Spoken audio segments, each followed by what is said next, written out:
अस्सलामुअलैकुम जी। आज आए हैं गांव पांडुपुर। सारा दिन आज इधर ही गुजारा है, सोचा कि छोटी सी वीडियो बना लें। और यहाँ पे जो सबसे मज़े की बात है, चारों तरफ सब्ज़ा है। तादन का हीटर चल रहा है जी, ये देखिए फसलों को पानी लगाया जा रहा है। ये डेरा है जी, डेरा साईं बाग अली, पुराना कब्रिस्तान है।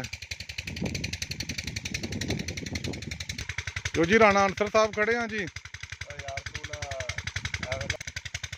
ये ਵੱਡੇ ਭਾਈ ਆਏ ਨੇ ਭਈਆ ਬਾਸ ਆਪਣੇ ਆਬਾਈ ਗਾਉਂ ਦੇ ਵਿੱਚ ਬੜੀ ਖੁਸ਼ੀ ਹੋਈ ਹੈ ਮਾਸ਼ਾਅੱਲਾ। ਇਹ ਆਪਣਾ ਪਿੰਡ ਨਹੀਂ ਭੁੱਲੇ ਬੰਦੇ, ਜਿਹੜਾ ਹੈ ਨਾ ਥੋੜੇ ਚੰਦ ਪੈਸੇ ਆਈ ਜਾਣ ਤੇ ਬੰਦੇ ਭੁੱਲ ਜਾਂਦੇ ਨੇ ਆਪਣਾ ਆਪ।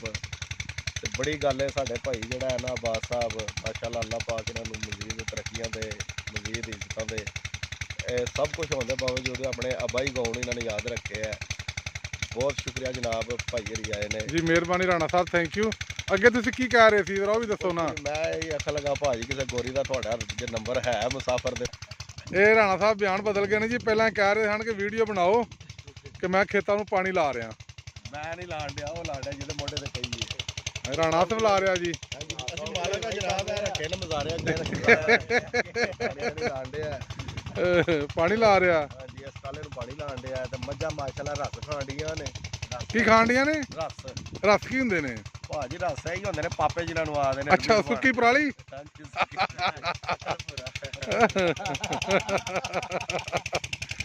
ਇਹ ਮੋਂਗਰੇ ਨੇ ਜੀ, ਮੋਂਗਰੇ, ਤੂੜੀ ਦੀ ਧੜ ਤੇ ਸਟਾਲਾ ਤੇ ਜਨਾਬ ਸਰੋਂ ਦੇ ਬੂਟੇ ਵੇਖੋ ਕਿੱਡੇ ਸੋਹਣੇ ਲੱਗ ਰਹੇ ਨੇ। ਇਹ ਪਿੰਡਾਂ ਥਾਵਾਂ 'ਚ ਵੇਖੋ ਜਨਾਬ, ਥੋਮ ਆਪਣਾ ਲਾਇਆ, ਆਪਣੀ ਸਬਜ਼ੀ। ਇਹ ਸਾਹਮਣੇ ਪੀਟਰ ਚੱਲ ਰਿਹਾ ਜੀ, ਪੀਟਰ ਇੰਜਣ।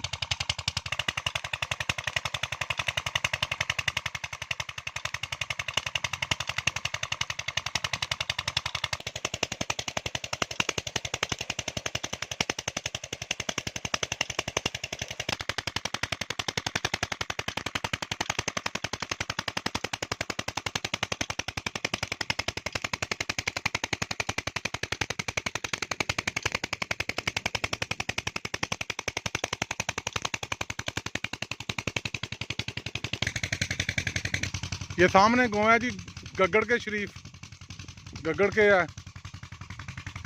वो सामने होया ली, उसके पार तलवंडी मूसे खां है, सरकारां दा दरबार।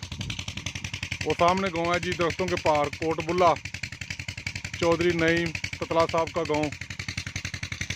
गाँव की जो सबसे मज़ेदार बात है वो ये देखें, ये ताज़ा हवा है, चारों तरफ सब्ज़ा है, चारों तरफ सब्ज़ा है जी, ताहद नगाह,